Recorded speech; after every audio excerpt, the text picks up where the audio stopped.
debemos comprobar el funcionamiento y la conservación de las bombas y los motores que se localizan en las estaciones de bombeo. O sea, si en nuestro sistema de distribución contamos con estaciones de bombeo, entonces nosotros debemos darle mantenimiento y la conservación tanto a los motores como las bombas. Los motores y las bombas llevan mantenimiento. Estos tienen unos rodamientos sobre los cuales se desplazan unos ejes o se mueven unos ejes, y lógicamente esos rodamientos hay que revisarlos, hay que engrasarlos, en caso de deterioro hay que reponerlo. Entonces todo eso debe estar también contemplado dentro de los trabajos de conservación y explotación de nuestro sistema. En tercer lugar está el aseguramiento de las operaciones de tratamiento.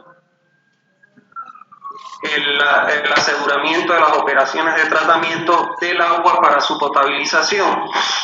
O sea, si nosotros en nuestro sistema, por eso les decía que la explotación y conservación de un sistema de distribución depende de lo que la compone. Si nuestro sistema tiene obligatoriamente, porque la fuente no es potable, un sistema de potabilización, una planta, entonces también nuestra conservación y explotación estará en función de el adecuado manejo y sobre todo de la limpieza y de cumplir con todos los requerimientos que demande la planta potabilizadora. Otro, como quinto elemento, la conservación de la conductora. Cierren los micrófonos, por favor. Si por ejemplo nuestro sistema, la fuente estuviera alejado del núcleo poblacional, ustedes saben que tenemos que construir una tubería de aducción o conductor. Y como toda estructura, estas tuberías tienen que ser inspeccionadas y que deben ser operadas adecuadamente, inspeccionadas, y en caso de requerir mantenimiento, pues llevar a cabo su conservación a través de su mantenimiento. ¿Está claro? Como quinto elemento tenemos la conservación de la red de distribución. O sea, la red de distribución, como ustedes conocen, es el sistema de tuberías que van a alimentar cada uno de los ramales domiciliarios que le entrega agua a cada uno de los usuarios. Y como todo, las tuberías, como todo elemento mecánico, estructurales o eléctrico, en este caso también las tuberías pueden sufrir deterioro. Por exceso de presión pueden sufrir alguna rotura, por alguna falla de fabricación pueden sufrir una rotura, se pueden separar las uniones de las tuberías, etc. Y entonces en ese momento nosotros también debemos encargarnos de el mantenimiento, por supuesto, de estas tuberías. O sea, eso como nosotros ya lo vamos a ver más adelante, que eso normalmente el operario, al abrir para hacer una acometida, pues ahí él puede observar el estado físico de las tuberías y por supuesto advertir de la necesidad de su mantenimiento. Como sexto tenemos que en nuestro sistema de distribución, como la población se va asentando de a poco, recuérdense que nosotros diseñamos para un periodo de diseño que puede estar, por ponerle un ejemplo, en 30 años. Entonces también nuestros trabajos de operación y mantenimiento están en función a la necesidad de ir instalando las acometidas domiciliarias que conectan la red de distribución. O sea, en la medida en que lo que hoy en día es un lote, puedan la gente construir un domicilio y nos soliciten a nosotros una acometida, pues a eso también están encaminados los trabajos de explotación y conservación de nuestro sistema de distribución, a que en la medida en que la población nos vaya solicitando instalaciones de acometida, pues entonces tener la capacidad en la empresa para irla conectando a cada usuario. También debemos estar los trabajos de explotación y conservación de un sistema de distribución incluyen la reparación y la conservación tanto de los macromedidores como los micromedidores o hidrómetros que se le conocen.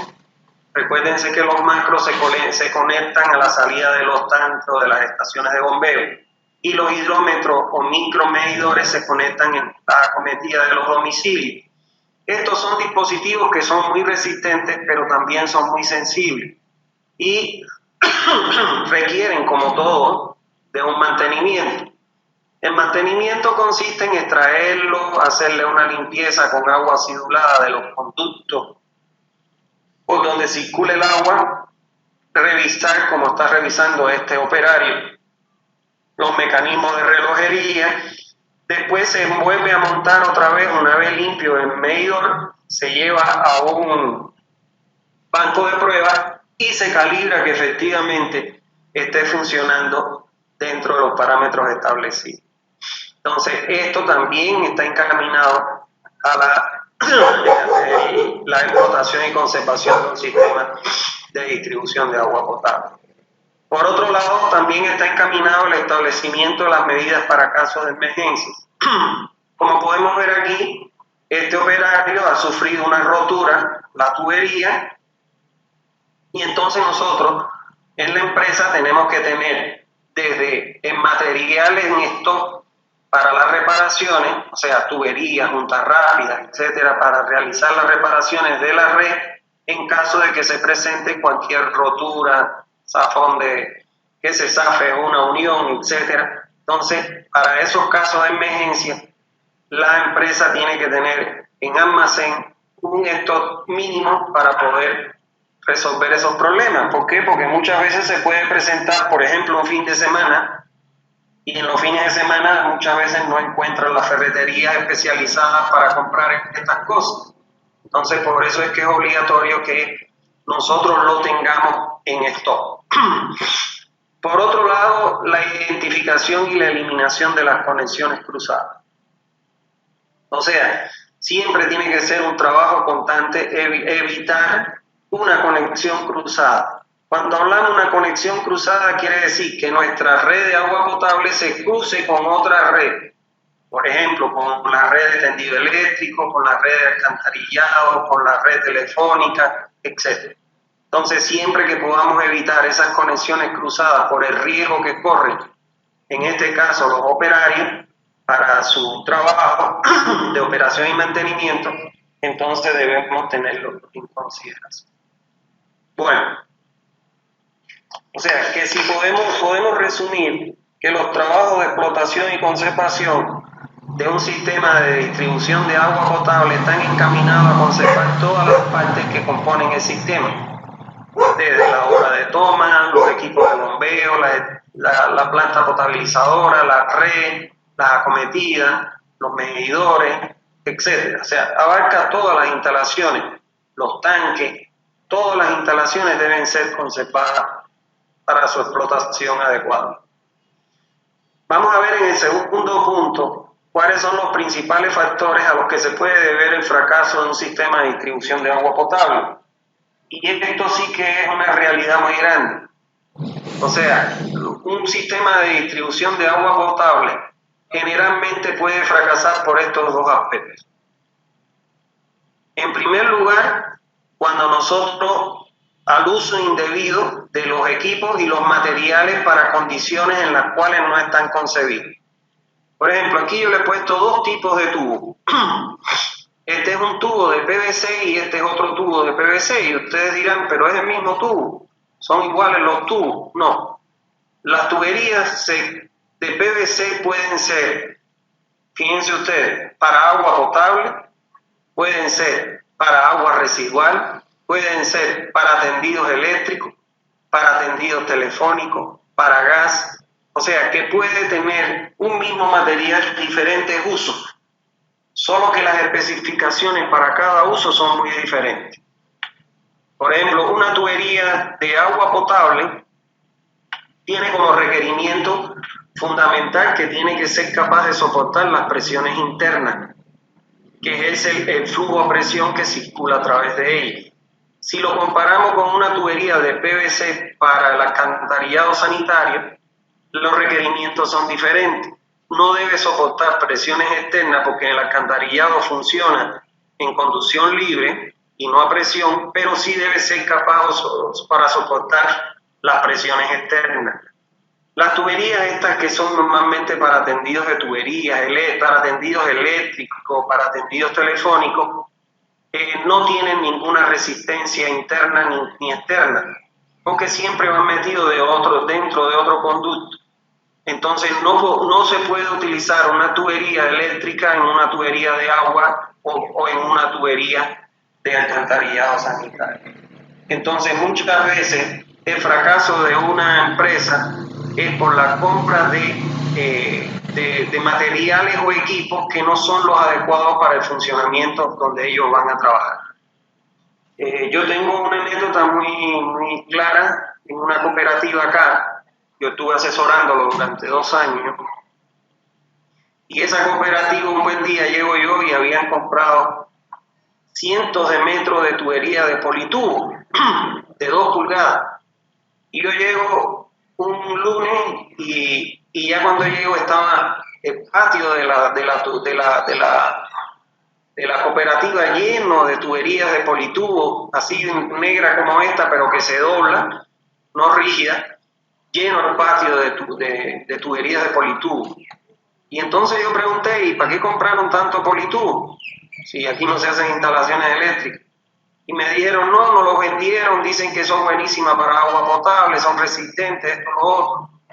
Entonces le dije, ¿dónde están las características técnicas? Porque cuando uno va a comprar, para no fracasar en esto, lo primero que tiene que pedir es las características técnicas de la tubería que va a comprar, para ver qué presiones internas soporta, si está hecha para agua o está hecha para otra actividad. Bueno, para no cansar, empezaron a poner politubo, venían en rollos de 100 metros y ellos decían, con eso nos vamos a ahorrar accesorios y vamos a economizar nuestro sistema.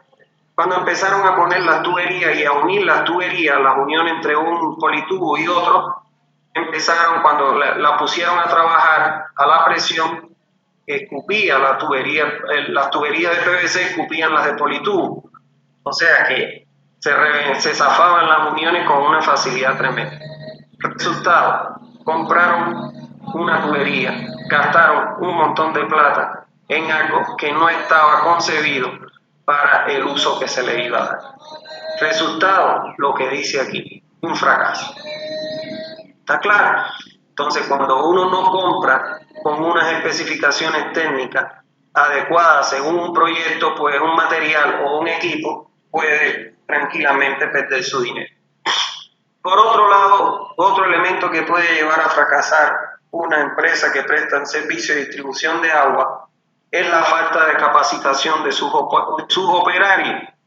Señores, ustedes lo ven en los celulares, que es lo que más utilizan, o en las computadoras, que es lo que más tienen a mano. Usted compra un celular hoy y ya mañana sale otro celular que tiene mejores características, el tuyo quedó obsoleto, y así es la tecnología de manera general. La tecnología en los sistemas de distribución de agua pasa lo mismo. O sea, todo el tiempo están apareciendo elementos nuevos. Yo les voy a mostrar en esos videos que les voy a mostrar en las clases, que ustedes van a tener el privilegio de verlos. En los años que yo ando clases no había presentado eso. Ustedes van a ver cómo increíblemente la tecnología avanza en cuanto a accesorios, materiales, equipamiento, etc. Si usted no capacita, no solo personal técnico, cuando hablamos personal técnico me estoy refiriendo a los plomeros. Si usted no capacita a su gerente, entonces lógicamente que usted va a fracasar. O sea, necesariamente, constantemente usted tiene que estar calificando o tiene que estar capacitando al personal con nuevas tecnologías, con nuevas formas, con nuevos criterios que se emplean en el diseño, en la ejecución, en la operación y en mantenimiento. ¿Está claro? Ahora, uno de los problemas que usted se puede encontrar es que, por ejemplo, que la gente que está, un ingeniero, no lo quieran, o un plomero, la empresa no lo quiera mandar a capacitar, por ejemplo, un ingeniero a un curso de posgrado en la universidad, porque si se me va el ingeniero, ¿quién me va a tener en cuenta? Me va a atender los problemas de la red. Si se me van los plomeros, ¿quién me va a corregir una rotura? En caso que se presente. Entonces ahí usted tiene dos alternativas. O usted manda al ingeniero plomero a capacitarlo a los cursos, al lugar donde lo den, o sencillamente contrate un capacitador y que lo capacite dentro de la empresa. Eso es lo más correcto. Traer la capacitación a la empresa, ¿por qué? Porque ahí tiene personal dentro de la empresa por cualquier emergencia, pero además la capacitación la puede aplicar a las condiciones específicas de la empresa donde usted trabaja. Y entonces ahí usted se puede convertir en que lo que aprende puede entonces explicar cómo lo puede aplicar en las condiciones de trabajo que usted tiene. ¿Está claro? Entonces esto nunca hay que obviarlo. O sea, siempre hay que tener un proyecto donde en ese proyecto me indiquen las especificaciones técnicas de equipos, materiales, tuberías, etcétera, que debo usar, y además siempre tener actualizados, capacitados los operarios y los profesionales de su empresa. Vamos a ver en el punto 11.3 algunas recomendaciones prácticas para la explotación y conservación de un sistema de distribución de agua. Vamos a ir viendo algunos de los elementos que componen los sistemas de distribución de agua. Por ejemplo, las válvulas y los hidrantes. Recuérdense ustedes que este es el tipo de válvulas que se utiliza en las redes de agua potable. Son válvulas de compuesta con vástago no deslizante y un cabezal estándar para cualquier tipo de diámetro de válvula. ¿Se acuerdan? ¿Verdad? Entonces, lo mismo pasa con los hidrantes. Los hidrantes son los que se colocan en las esquinas de las calles para que los bomberos puedan de ahí sacar el agua para llenar sus camiones y si es que no está cercano el incendio, o si está cercano, de ahí conectar las mangueras y sofocar el incendio. Igual los hidrantes, como vimos, tienen las mismas características. Son hidrantes que tienen válvulas de compuesta con vástago no deslizante y con un cabezal estándar. Ahora bien, las válvulas y los hidrantes se deben inspeccionar, como bien dice aquí, cada 2 meses. ¿En qué consiste la inspección? En que va a llegar el operario y va obligatoriamente, si es un hidrante, pero está cerrado, porque los hidrantes solo se abren cuando hay incendio. Entonces, en caso de los hidrantes, lo que hay que hacer es abrir el hidrante con la llave T que ellos tienen, que ya yo les expliqué, abrir el hidrante, o sea, abrir la compuerta y volverla a cerrar. Entonces, ustedes dirán, ¿por qué es importante eso? Lo que pasa es que, por ejemplo, en el caso de Santa Cruz, el agua que tiene Santa Cruz es un agua muy dura, porque es un agua de fuente subterránea, y entonces tiene sales minerales, como el calcio, magnesio, etc. Y eso se va acomodando en el vástago, aunque no lo quieran creer, se va acomodando en el vástago. Y si usted eso no lo va cerrando y abriendo, o viceversa, abriendo y cerrando, para destruir esas incrustaciones de magnesio y de calcio lleguen a endurarse, o que pueden hasta soldar increíblemente el vástago a la tuerca, cuando le meten aquí la muñeca para poder abrir, se parte normalmente aquí donde justo engancha el vástago con el espejo. Y entonces para evitar eso hay que estar constantemente cerrando y abriendo. ¿Cada qué periodo? Cada 2 meses. Esto se debe hacer mediante una lista, o sea, el ingeniero conoce el número de válvulas, vamos a suponer que tiene 300 válvulas en la red, entonces le da una lista. ¿Cómo opera esto? Los técnicos tienen siempre un área que ellos ocupan, ellos le llaman un recorrido, pero en realidad es un área que ellos ocupan. Vamos a suponer, si yo tengo 6 técnicos, mi área yo la subdivido en 6 partes y cada una de esas partes le corresponde a un técnico. A eso el técnico le llama recorrido. Entonces, si dentro de cada parte yo tengo, vamos a suponer, 10 válvulas porque tengo 60, entonces cada técnico, las válvulas siempre van a estar enumeradas. Si ustedes se acuerdan, es válvula de 3 pulgadas, número 1, número 2, y entonces le voy a dar un listado con las válvulas que ellos tienen que inspeccionar. y ellos van a ir con su llave T, van a cerrar la válvula porque la válvula está abierta y después la van a volver a abrir. Y si él no nota ninguna observación desde el punto de vista operacional, no pone nada. Si pone en un expediente, coloca en una hojita el informe del ensayo de lo que realizó. Otra cosa que es importante en las válvulas es precisamente en detectar posibles fugas en la válvula. ¿Cómo se detecta fuga en una válvula? Aquí adentro, donde está este hueco, por donde yo tengo puesto aquí mi cursor, ahí va una empaquetadura, que generalmente es una empaquetadura de amianto. Y esa empaquetadura, con el tiempo, se endura, se cristaliza. El amianto es blando, y entonces ese amianto, mientras se mantiene con una textura blanda, él está impermeabilizando. Pero cuando se cristaliza, ya entonces empieza a haber fuga. ¿Por dónde se nota la fuga? Se nota la fuga por aquí. Sale por el costadito del vástago, empieza como a llorar agua, a salir agua. Si cuando él va y destapa la cámara de válvula, ve que está saliendo agua por alrededor del vástago, quiere decir que la empaquetadura ya está en mal estado, y ahí él pone en su reporte, la válvula tal tiene la empaquetadura en mal estado porque tiene fuga. Le puede tomar una foto e incluirla a su informe. Y entonces ya el ingeniero tiene que decirle a otro plomero, o a él mismo, decirle, bueno, vaya, toma, esta es la reparación, esta es la junta, cámbiala para que repare la válvula. Entonces eso lógicamente se va a ver muy beneficiado con CRECE en el momento en que haya que operarla, porque el día que haya que cerrar la válvula y no funcione o haya fuga, entonces pues imagínense ustedes, peor todavía un hidrante que usted lo vaya a abrir y que no quiera abrir, entonces es un peligro porque no se va a poder sofocar el incendio. ¿Está bien? Eso es relacionado con las válvulas y los hidrantes.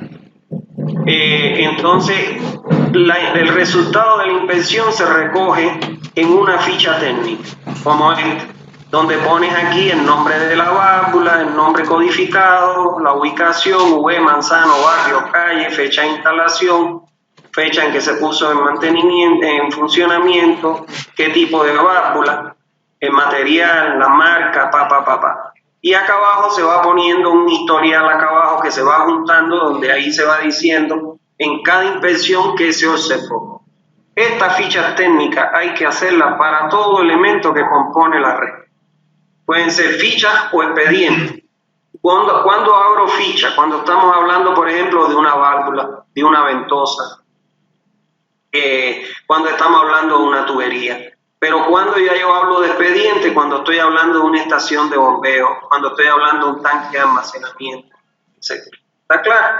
Entonces, eso es un trabajo que es importantísimo, porque es un historial que usted está llevando de todo, y eso le puede llevar a decir que a lo mejor si usted compró, por ejemplo, válvulas italianas, y le duró un año o tiene mucho mantenimiento, pues entonces cuando vaya a reponer eso no compra más una válvula italiana y compra, no sé, por decir, una válvula brasilera que es mejor. Por ponerle un ejemplo. Entonces, todas esas cosas son muy importantes.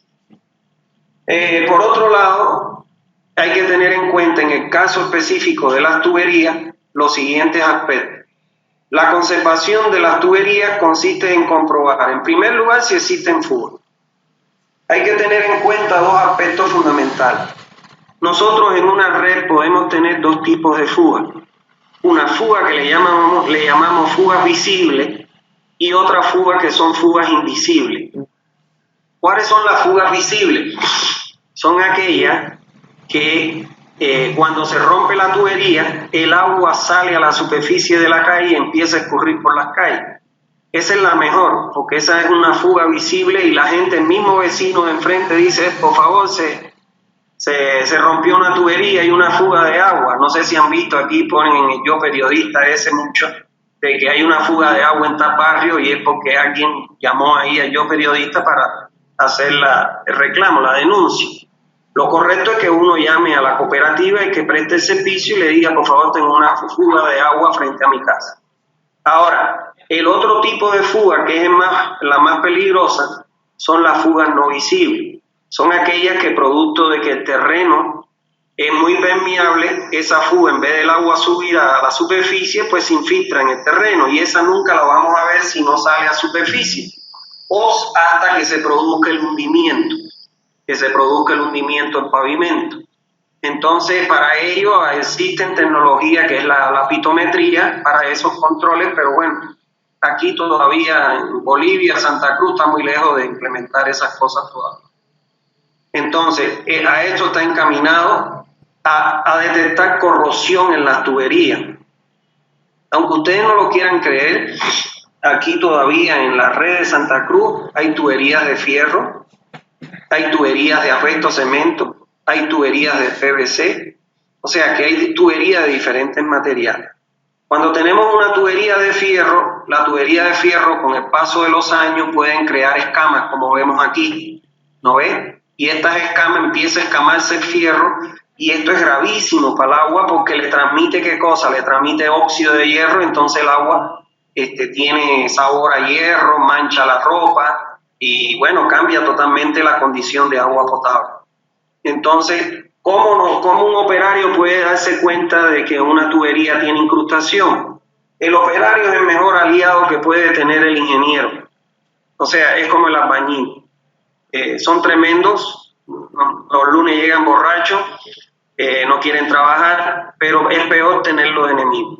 Siempre es mejor tener un albañil y un plomero amigo que no de enemigos, porque recuérdate que tú estás dependiendo de su trabajo. Entonces, el plomero te puede ayudar como que te puede hundir en una empresa de este tipo, porque el plomero es el que va a hacer la cometida. Cuando él va a hacer una cometida en un tramo de tubería, él tiene que perforar la tubería. Y al perforar la tubería, él puede tranquilamente, con un guante, lógicamente, ¿no?, meter su dedo y él puede detectar que hay estas protuberancias producto de que se ha explotado el acero.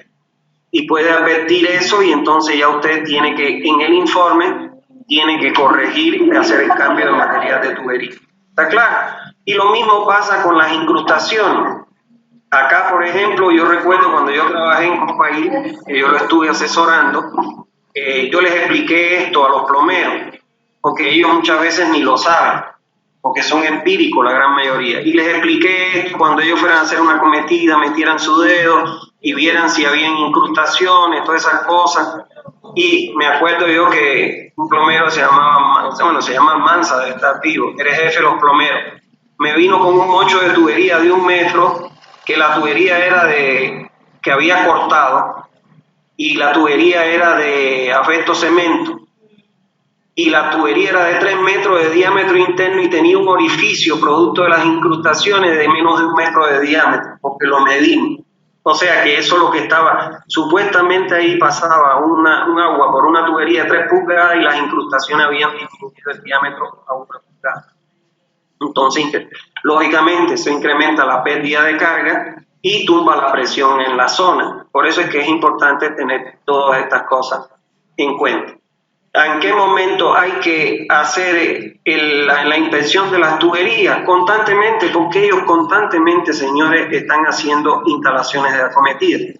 Solo que si usted no les enseña, no les advierte, muchas veces ellos lamentablemente no han pasado cursos, son muy empíricos, aunque les digo que tienen una experiencia tremenda. Yo particularmente aprendí mucho de los plomeros cuando estuve trabajando con ellos. Entonces, hay que advertirle estas cosas para que ellos puedan entonces colocarlo en los expedientes o en la ficha que el ingeniero les tiene que crear. Por otro lado está la limpieza de los tanques de almacenamiento. O sea, esto de los tanques de almacenamiento es muy importante. Ustedes saben que el agua, cuando nosotros la acumulamos o la almacenamos en un tanque, el agua pierde la calidad. No es lo mismo el agua que pasa directo de la fuente, la tubería, a la cometida, al agua que almacenamos en un tanque y del tanque que entregamos. Siempre hay un deterioro. Miren, por ejemplo, esta pared, este es un tanque de agua potable, miren esta pared, eso que está color café, ¿qué cosa ustedes creen que sea eso? Son los sólidos totales que tiene el agua, que lógicamente el hormigón tiene poder absorbente y entonces ahí los tiene. Como mismo hay en esta pared manchada, en el fondo también hay acumulación de sólidos. y eso le transmite un sabor y un olor al agua. ¿Está claro? Entonces, por eso es que estos siempre tienen que tener un mantenimiento. En el caso de los mantenimientos, de un tanque de hormigón no es lo mismo que un tanque de acero. Los tanques de acero nosotros tenemos que prever el problema de la corrosión. ¿Está claro? ¿Por qué? Porque estos tanques se llevan una pintura bituminosa, es una pintura epóxica, que puede durar entre 3 y 8 años, y bueno, pues cuando ya la pintura pasa su periodo de vida útil, empieza a formarse escamas internas, formándose estas escamas, y entonces el agua pierde calidad porque le estamos transmitiendo óxido de hierro. Entonces, estos tanques siempre tienen que limpiarse como mínimo una vez al año. Lo ideal sería 2 veces al año, o sea, una vez cada 6 meses. ¿Para qué? Para que se limpien las paredes, se limpien los techos, se limpie el fondo, se saquen los lodos, se desinfecten las paredes, porque las paredes se desinfectan, etc. ¿Está claro? Ahora bien, vamos a ver cómo se realiza la limpieza de los tanques, tanto de hormigón como los tanques de acero, porque es lo mismo. Lo que se hace primero cuando se va a limpiar un tanque es que se vacía dejando una profundidad interior del agua en el tanque de 30 centímetros. Entonces, para aprovechar el agua que está en el tanque, lógicamente lo vamos a sacar por la tubería de salida que alimenta la red, porque ese es un agua que tiene un costo, ¿no? Y si ha sido potabilizada en una planta, peor todavía. Se vacía hasta 30 centímetros. Una vez que esa agua ya está en esa altura, se cierra la válvula de la tubería de salida y se introduce un hombre, como vemos aquí, con un escobillón, con cepillo, etcétera, y empieza a cepillar todas las paredes del tanque, los techos, las columnas, lo que hay en el interior del tanque. Lo cepilla con esa agua que hay en el piso. Y una vez que ya está todo cepillado, todo lavado, entonces, bueno, lógicamente, antes de empezar a pintar, con esa misma agua se restriega todas las paredes. Y una vez que se limpió todas las paredes, se abre la tubería de limpieza del tanque y se bota toda esa cochinera de agua, barriendo inclusive el fondo del tanque, los fangos que hay, la suciedad, hacia la tubería de salida. Una vez que ya se limpió el tanque, entonces lo que se hace es que se pinta todo el interior. Mira, este señor aquí está pintando, puede ser con una brocha, mejor si fuera con un rodillo, es mucho más rápido, ¿no? Se pinta ya sea con lavandina, se coge lavandina, o sencillamente con cloruro de cal disuelto previamente en un balde hasta darle una consistencia cremosa. El cloruro de cal se utiliza cuando nosotros nos damos cuenta que hay alguna fisura y por fuera hay manchado el tanque. ¿Por qué limpiamos con el cloruro de cal, como dice aquí, con una consistencia cremosa? Porque el cloruro de cal puede penetrar en ese poro o en esa pequeñita fisura y sellarla. Si no hay fisura, bueno, pues lo que se hace con la lavandina normal, se limpian todas las paredes, y una vez que se aplique esta solución, la misma penetrará por las grietas y los poros que presenta la superficie de hormigón, y la vamos a dejar actuar por 1 hora aproximadamente antes de ser lavado con aplicaciones repetidas. O sea, pintamos todo el tanque con cloro o con el cloruro de cal y lo dejamos actuar con 1 hora. ¿Qué es lo que estamos haciendo ahí? Matando hongos, algas que se pueden incrustar en las paredes de los tanques y en el fondo también. ¿Está claro? Una vez que pasó la hora, entonces se realiza la limpieza procediendo a llenar el depósito y volverlo a vaciar antes de ponerlo en funcionamiento. ¿Qué significa eso? Que ya terminamos la limpieza, vamos a llenar el depósito hasta su altura normal. ¿Está claro? Y entonces lo vamos a volver a vaciar. Por eso es la restricción de que los tiempos de vaciado de los tanques para la limpieza estén entre 2 y 4 horas. Preferiblemente 2 horas, porque fíjense ustedes que tenemos que llenar y vaciar más de una vez nuestro tanque. ¿Está bien? Entonces, en el caso de los tanques de acero, la limpieza de los tanques de acero se hace de la misma forma, solo que al momento que se vacíe el tanque, nosotros debemos chequear, en el caso de los tanques de acero, las paredes y fijarnos que no estén explotadas las paredes, que no se haya hinchado el acero y que se vean las escamas de acero, como les mostré aquí. O sea, tenemos que fijarnos esto, que no existan esas escamas. En caso de que existan las escamas, bueno, lógicamente lo que tenemos que hacer es revisar el recubrimiento, la pintura bituminosa. En caso de que existan las escamas, eso es un indicador de que ya tenemos que pintar el tanque. Para ello entonces va a tener que coger el operario y con cepillos de alambre va a tener que raspar, cepillar esa zona con escamas para poder pintar. Si el deterioro es muy grande, pues entonces ya hay que hacer la limpieza completa y el pintado completo del tanque. Normalmente una pintura bituminosa debe durar entre 2 y 8 años, dependiendo la calidad del agua. Y se recomienda que aunque a los 5 años esté más o menos bien la pintura, ya usted reponga la pintura. Nunca esperar al límite máximo. ¿Por qué? Porque le puede afectar la calidad del agua. Hay que tener en cuenta que las pinturas que se utilizan en los tanques no son pinturas al aceite. ¿Está claro? Son pinturas específicas de secado rápido. Porque una pintura al aceite como mínimo te dura 24 horas su secado. Estas pinturas bituminosas, su secado es de manera inmediata, bastante rápida. Entonces hay que seleccionar la pintura adecuada para interiores de depósitos de agua. ¿Está claro? Y una vez que ya se haya pintado, hay que esperar 1 a 2 horas, 1 hora, para que nosotros podamos llenar el tanque completo. Esa agua no la podemos meter a la red porque esa agua va todavía a absorber parte del producto químico que tiene la pintura y le va a dar color y sabor a esa agua que hemos llenado, recién llenado, y esa agua la volvemos a vaciar otra vez, botamos por la tubería de limpieza antes de poder llenar el tanque para su puesta en funcionamiento. ¿Está bien? Hoy en día los tanques de acero ya no se utilizan en las redes de agua potable porque es muy caro su costo, su mantenimiento. Lo que más se utilizan son los tanques de hormigón, pero yo se los doy porque ustedes tranquilamente pueden encontrarse alguna empresa o algún sistema donde tenga un tanque de acero. En relación con otro elemento que debemos inspeccionar y mantener son los medidores. Como les decía que los medidores son muy delicados, a la vez son muy robustos, o sea, tienen esa doble, o sea, son elementos, accesorios robustos, pero son delicados en su interior. ¿Y por qué son delicados en su interior? Porque ellos tienen dentro como un mecanismo de relojería. Y ese mecanismo de relojería es de plástico. Y por nuestra tubería puede pasar arena.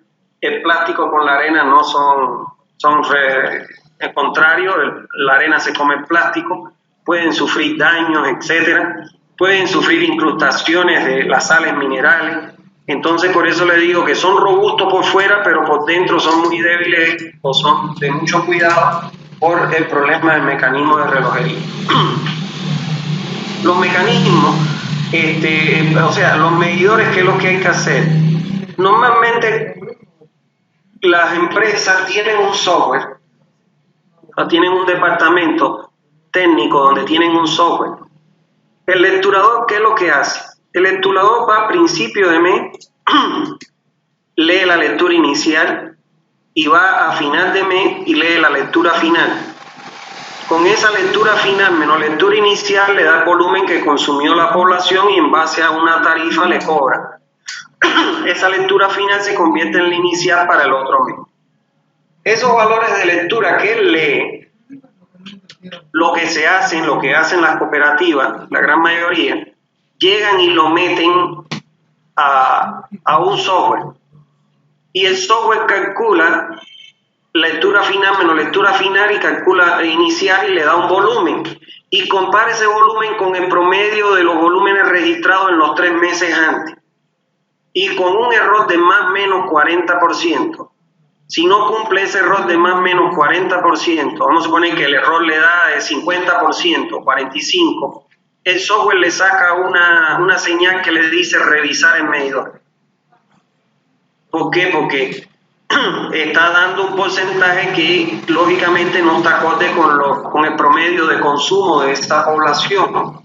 Eso es para que ustedes entiendan lo que hacen las cooperativas, ¿no? Y entonces, ¿qué es lo que hace cuando le llega ese reporte al departamento técnico? Ustedes, los ingenieros, el ingeniero técnico, el jefe técnico, ¿qué es lo que hace? Coge a otro lecturador y le dice, vete y haz la lectura de este medidor que está con problemas en tal dirección, en tal casa, para comprobar primeramente si no ha sido un error de lectura humana. Cuando ya se cerciora que no ha sido un error de lectura humano, entonces tiene que tener medidores en stock y manda a reponer con un medidor nuevo el que está dando problemas. Y entonces ese medidor lo traen a banco de pruebas y le hacen la prueba del error. Los medidores, cuando son nuevos, que usted los compra sin haber funcionado antes, cuando usted lo pone al banco de prueba, el error admitido es de más o menos 2%. Cuando el medidor es de uso, quiere decir que ya lleva en uso en un domicilio, el error admitido es más o menos el 5%. Entonces, si tiene problemas de error, se saca el mecanismo de relojería, se echa agua acidulada a los conductos, porque muchas veces se taponan, y entonces se vuelven a montar, se limpian y se vuelven a montar en el medidor y se calibra. Cuando ya no se puede calibrar es porque tiene daño el mecanismo plástico de relojería. Y entonces lo que se hace es que se quite ese kit de relojería y se pone uno nuevo. Un medidor te puede costar hoy en día entre 25 y 30 dólares. Y un mecanismo de relojería, un kit de los plásticos que tú repones, te puede costar unos 7 o 8 dólares. Entonces es mejor cambiar porque esta parte de afuera, estructura metálica, no se rompe. El problema se presenta en el kit plástico que cuesta 7 dólares. Entonces no es lo mismo comprar un kit, ponerse los 7 dólares a comprar un medidor que le cuesta 30 dólares. ¿Está claro? Eso. Bueno, ¿cómo se colocan los medidores? Dice, antes de proceder a colocar un medidor en una vivienda, y esto escúchenlo porque aquí se hacen cada barbaridad en Santa Cruz que es increíble.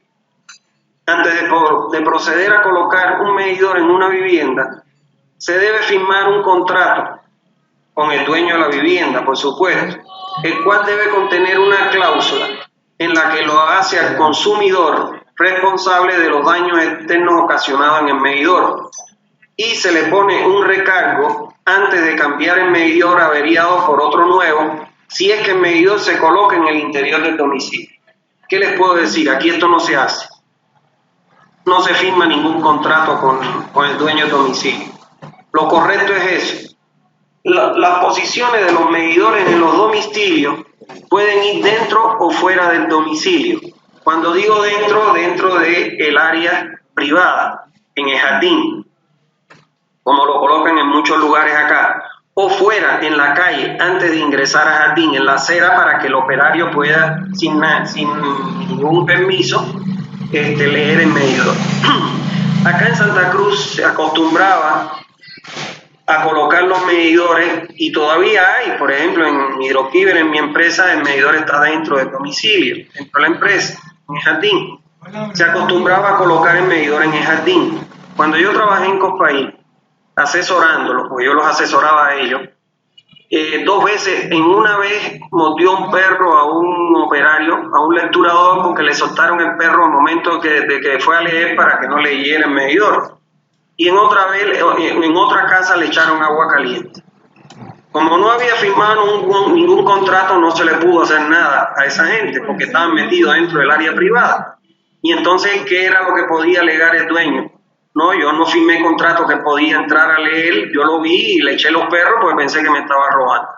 Y ahí, bueno, la cooperativa tuvo que correr con los gastos de personal, de curas y todas esas cosas que se le hicieron.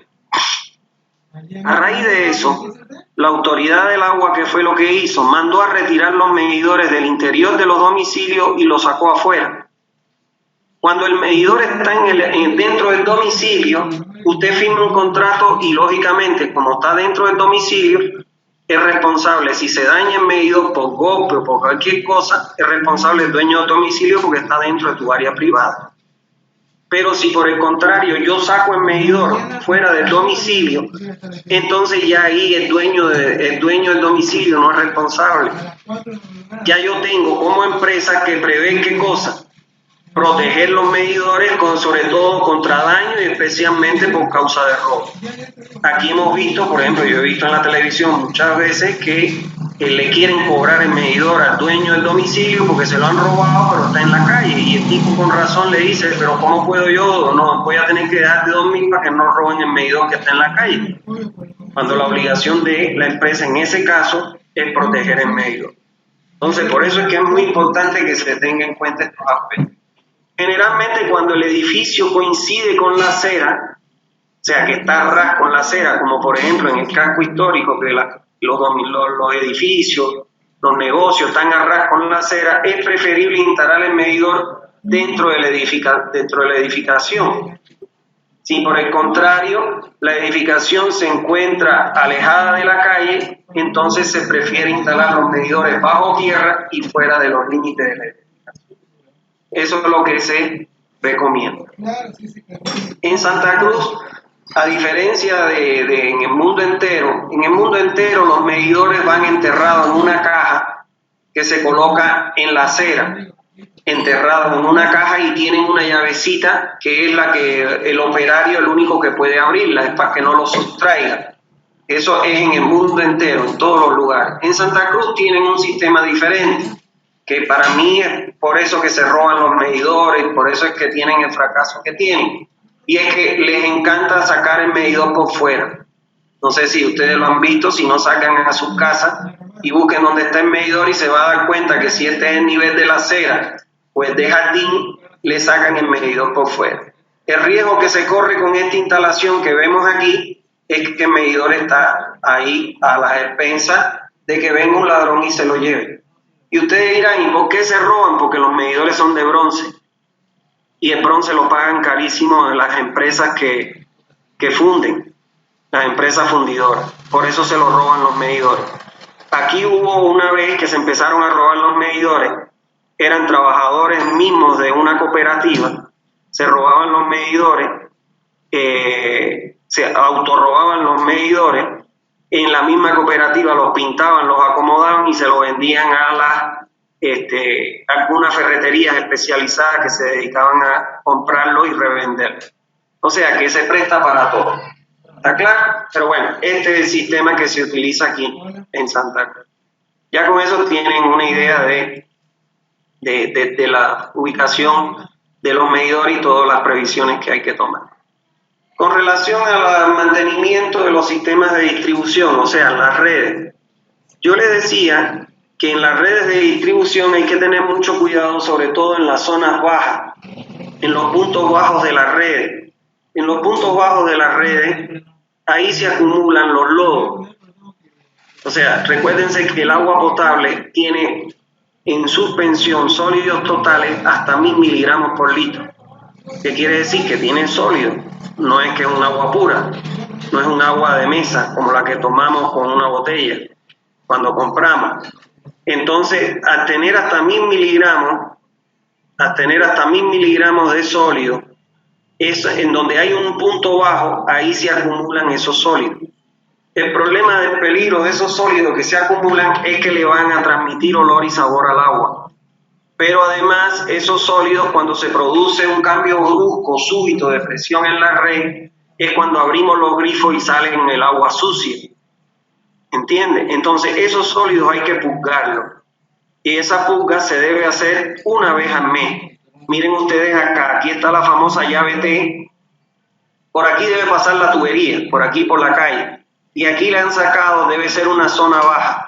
Y le han sacado mediante T una tubería hasta aquí para descargarla en una quebradita que debe haber acá. Entonces miren la llave T que yo les decía que usan los plomeros. Y entonces aquí está la válvula de purga. Él está abriendo la válvula de purga, lo primero que va a salir es un agua turbia. y cuando ella nota que el agua ya sale limpia, entonces cierra y ya purga. Acá en Santa Cruz, los trabajadores de Zaguapá, yo lo he visto, y lo he visto por ahí por la universidad, purgan a través de los hidrantes. Es incorrecto. No sé si alguna vez ustedes han ido por las calles y han visto que tienen un hidrante echando agua. Eso es purgando la tubería. Los hidrantes no están nunca en los puntos más bajos. Entonces, purgar una tubería por un hidrante es un disparate, es una cosa mal hecha que están haciendo acá en Santa Cruz. ¿Está bien? Porque lo que se purga son los puntos bajos, que es donde se acumulan los sedimentos. Bueno, en los ramales muertos, cuando hablamos de ramal muerto, ¿qué quiere decir? Un ramal que termina con un tapón. Eso es en redes, ¿cómo se llama esto? Ramificadas o abiertas.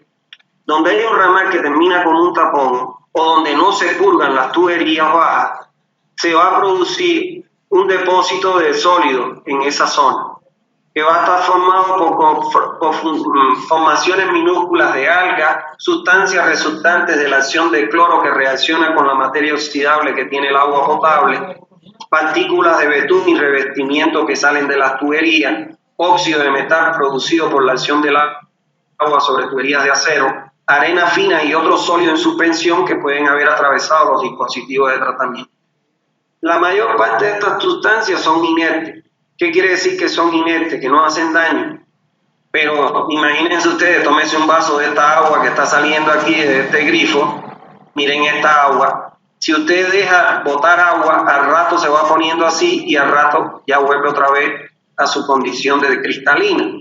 Pero a nadie le gusta tomar esta agua y de verdad queda muy mal impreso. Pero eso es lo que suele ocurrir.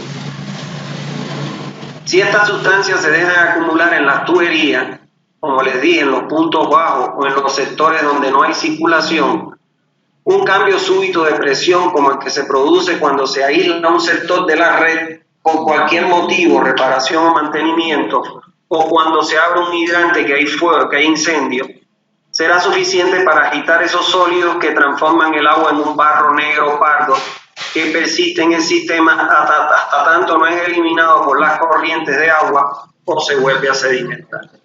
Otra dificultad que puede surgir en los ramales muertos de la red es la proliferación de los gusanos llamados nemantelmitos. O sea, en estos puntos donde hay acumulación de sedimentos se forma un gusanito llamado nemantelmito. Ayer yo esto lo corrí para acá y aquí le puse gusano. Inclusive aquí en Santa Cruz ya una vez subieron una foto de un paso con el gusano nemantelmito. Pero no me animo, la verdad, a ponérselo porque es muy desagradable. Y se lo puse ayer aquí y lo quité de nuevo porque es muy desagradable. Son unos gusanitos transparentes que se mueven a trasluz y que, bueno, cuando ellos salen, ellos se proliferan en cientos de miles. Se llena, se inunda y empiezan a desplazarse por toda la tubería. Y para eliminar esos gusanitos hay que inundar con cloro la red y suspender por lo menos entre 3 o 4 días el servicio de agua. ¿Por qué? Porque el cloro lógicamente pues, puede dañar la salud de la población. ¿Está claro? Entonces por eso es que es importante realizar esta purga de la red. La purga de la red y de los ramales muertos se debe hacer cada mes, periódicamente. Y aquí vemos en el punto 11.4, en esta tabla, una propuesta más resumida de todo lo que hemos visto hasta ahora que yo les he explicado. Una propuesta de un plan de conservación y mantenimiento de una red de distribución de agua. Por ejemplo, aquí está el elemento, el periodo que se debe inspeccionar y el objetivo al que se dirige la inspección. Por ejemplo, las válvulas hidrantes se deben inspeccionar cada 2 meses. ¿Qué es lo que hay que hacer en la inspección? Accionar la válvula, o sea, cerrarla o abrirla y cerrarla dependiendo de lo que está. Si está abierta la cerramos y la volvemos a abrir. Si está cerrada la abrimos y la volvemos a cerrar. Revisar las empaquetaduras y revisar que no exista fuga a través de los costados de los vástagos como les enseñé. Las tuberías. El periodo de inspección continuo. A momento que vaya un plomero a abrir la línea para realizar una cometida, él debe comprobar, bueno, en primer lugar, si la existencia de fuga y verificar si en su interior hay corrosión e incrustación cada vez que él abra una línea, como les enseñé, de que se ponga un guante y con el dedo vaya tanteando por el orificio donde va a ser la cometida, si cómo está el interior de la tubería donde va a conectar esa cometida. Los tanques de almacenamiento. Periodo de inspección, como les dije, una vez al año, preferiblemente cada 6 meses. ¿Qué es lo que hay que hacer cuando se inspecciona? Limpiar todo el interior del tanque. En caso de tanques de hormigón, precisar si existen fugas o grietas. En caso de tanques metálicos, verificar la necesidad de renovar la pintura o recubrimiento bituminoso, que normalmente se renueva cada 5 años. En los contadores, que son los medidores, mensual durante cada lectura. O sea, todos los meses el operario va y lee. Cuando él va y lee el medidor, él debe verificar, verifica su funcionamiento cuando mete la información en el software, como le expliqué. Pero además él visualmente puede comprobar su estado físico, si le han roto el plástico transparente que permite la lectura, si le han arrancado la tapa, si le han arrancado el sello, etcétera. Y verificar el estado de sus cajas protectoras, que en Santa Cruz no son enterrados, pero donde son enterrados hay que verificar las cajas donde están metidas. El sistema de distribución, todos los meses, y lo que se debe hacer es purgar el agua de los ramales muertos para evitar la sedimentación de los sólidos y la proliferación de los gusanos de mantenimiento. ¿Está bien? Entonces, eso es la clase, la última clase, la parte lectiva que nos faltaba. Voy a pasar la lista y después vamos a conversar un poquito de lo que vamos a hacer, que ya les anuncié al inicio de clase. Vamos a pasar la lista. Enciendan sus micrófonos.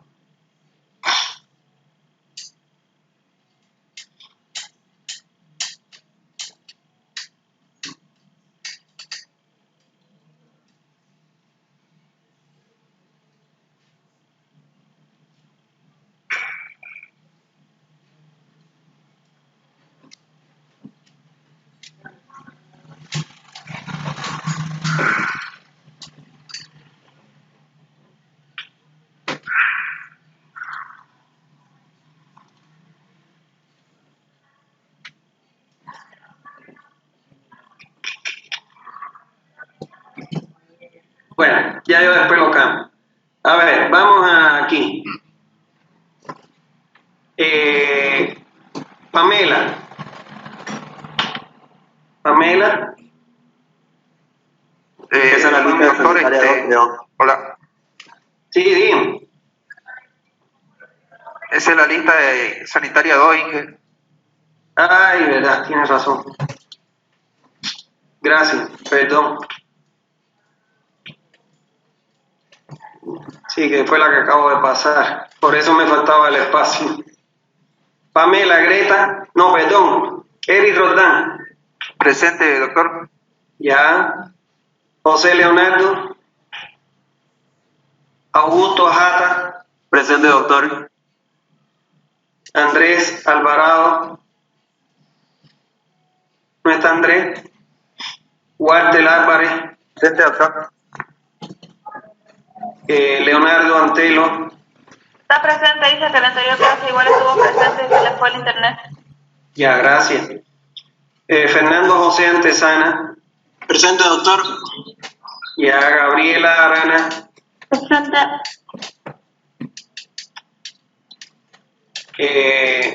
Ya. Alex Bryan. Presente, doctor. Roger Arena. Josué Argandoña. Presente, doctor. Ya. Marcelo Ávila. Presente, doctor. Jorge Mauricio, Ballesteros. Presente, doctor. Ya. María Fernanda Vanega. Presente, doctor. Ya. Juan Bautista. Presente, doctor. Ya. Isabel Bermúdez. Su micrófono, doctor. Pero está presente. Ya le puse. Grecia Caballero. Presente. Brian Cabrera. Presente, doctor. Ya.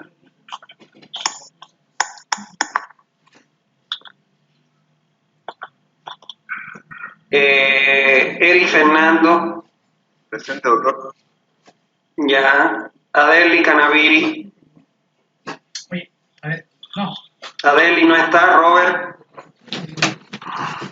Juan Rubén Cantuta, Doctor, presente.